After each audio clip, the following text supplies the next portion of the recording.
कर्मचारी निजामती कर्मचारी सङ्गठन को जो ऐन छ त्योसँग चाहिँ नै मिलान पनि गर्नुपर्ने अवस्था भएर हामीले पेश भएको यो विधेयक पनि फिर्ता लगेर अहिले उहाँहरूका विषय समेत समावेश गरिकन हामीले चाहिँ नै संशोधन प्रस्ताव विधेयक चाहिँ दर्ता गरेको अवस्था छ 2 गते। त्यसो भएर अब यी कुराहरू चाहिँ नै म सञ्चार माध्यमको तर्फबाट सरकारको प्रवक्ताको हैसियतले के आग्रह गर्न चाहन्छु भनेर भन्दा उहाँहरूले यो आन्दोलन गरिरहनु पर्ने आवश्यकता छैन।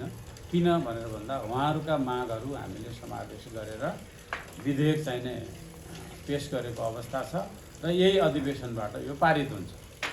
त्यसो भए हुनाले चाहिँ नै यसमा चाहिँ उहाँहरूले जुन कुरो गर्नुभएको छ त्यो कुरो उहाँहरूले फिर्ता लिएर सरकारलाई सहयोग गर्दा एकदमै राम्रो हुन्छ भन्ने कुरो म राख्न चाहन्छु।